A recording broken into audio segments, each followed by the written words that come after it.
But it came up black. If you got your best shirt dry cleaned before a wedding and then immediately dropped food on it. If you won an argument with a friend and then later discovered that they just returned to their original view. Starting over is harder than starting up. If you're not ready for that, like if you've already had a bad day, then what you're about to go through might be too much. Feel free to go away and come back. I'll be here. Alright, thanks for coming with me on this trip. I'll understand if you have to take a break at any point. Just find a safe place to stop and quit the game. Don't worry, I'll save your progress, always, even your mistakes. This game is a homage to a free game that came out in 2002, titled Sexy Hiking. The author of that game was Jazuo, a mysterious Czech designer who was known at the time as the father of B games. And B games are rough assemblages of found objects. Designers slap them together very quickly and freely, and they're often too rough and unfriendly to gain much of a following.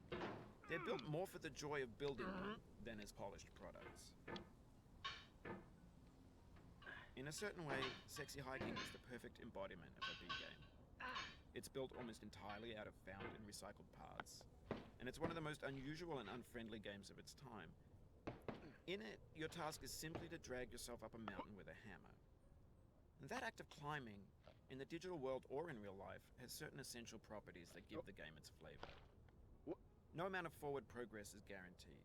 Some cliffs are too sheer or too slippery.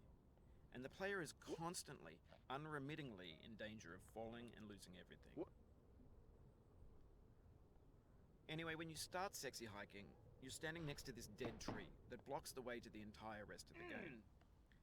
It might take you an hour to get over that tree, and a lot of people never got past it. You prod and you poke at it, exploring the limits of your reach and your strength, trying to find a way up and over. And there's a sense of truth in that lack of compromise. Most obstacles in video game worlds are fake. You can be completely confident in your ability to get through them once you have the correct method or the correct equipment or just by spending enough time. In that sense, every pixelated obstacle in Sexy Hiking is real. The obstacles in Sexy Hiking are unyielding, and that makes the game uniquely frustrating. But I'm not sure Jazuo intended to make a frustrating game. The frustration is just essential to the act of climbing, and it's authentic to the process of building a game about climbing. A funny thing happened to me as I was building this mountain. I'd have an idea for a new obstacle, and I'd build it, test it, and it would usually turn out to be unreasonably hard. But I couldn't bring myself to make it easier. It already felt like my inability to get past a new obstacle was my fault as a player rather than as a builder. Imaginary mountains build themselves from our efforts to climb them, and it's our repeated attempts to reach the summit that turns those mountains into something real.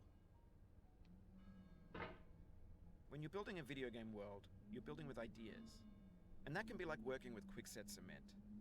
You mold your ideas into a certain shape that can be played with, and in the process of playing with them, they begin to harden and set until they're immutable, like rock. And at that point, you can't change the world, not without breaking it into pieces and starting fresh with new ideas. For years now, people have been predicting that games would soon be made out of prefabricated objects, bought in a store and assembled into a world. And for the most part, that hasn't happened, because the objects in the stores are trash. I don't mean they look bad or that they're badly made, although a lot of them are. I mean they're trash in the way that food becomes trash as soon as you put it in the sink. Things are made to be consumed and used in a certain context, and once the moment is gone, they transform into garbage. In the context of technology, those moments pass by in seconds. Over time, we've poured more and more refuse into this vast digital landfill that we call the internet. It now vastly outnumbers and outweighs the things that are fresh and untainted and unused.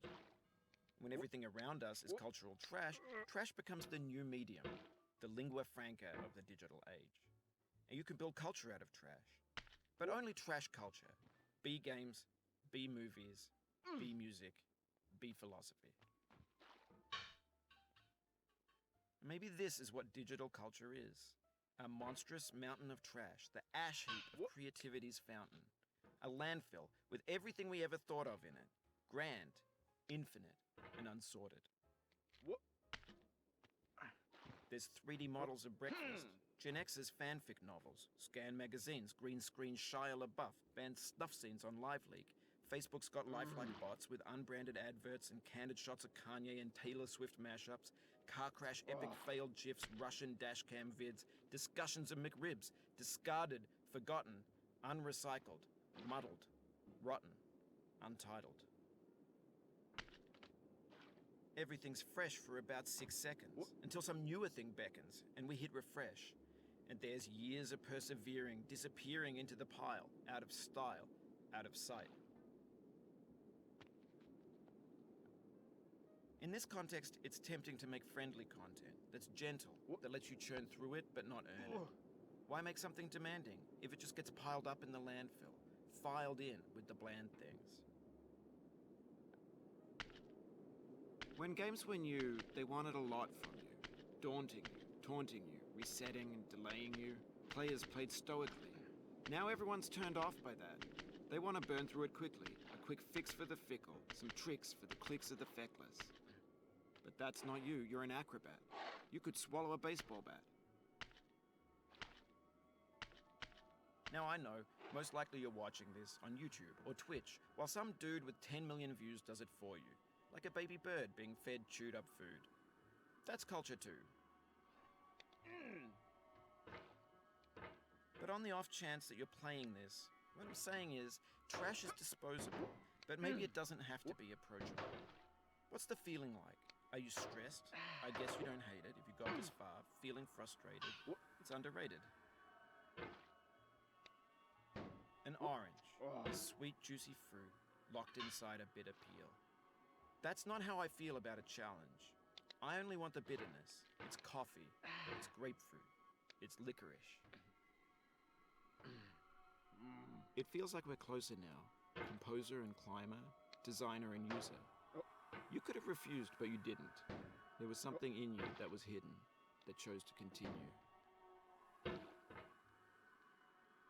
It means a lot to me that you've come this far, endured this much.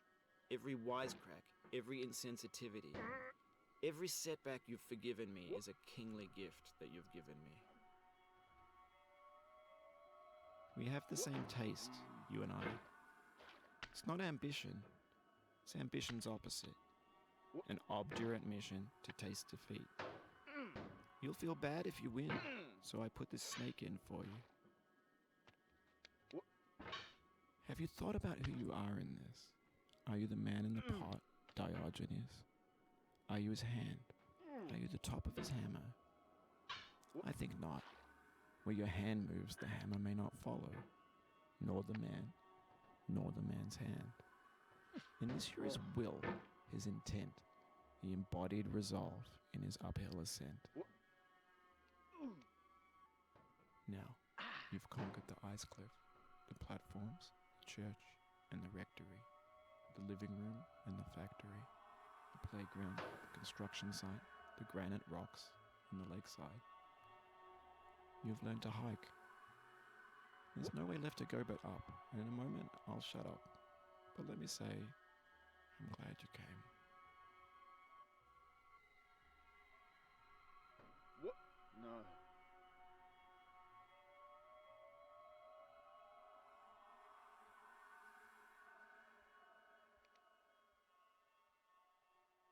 I dedicate this game to you, the one who came this far.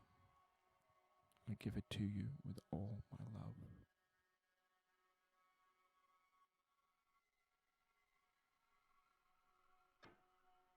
What? Oh.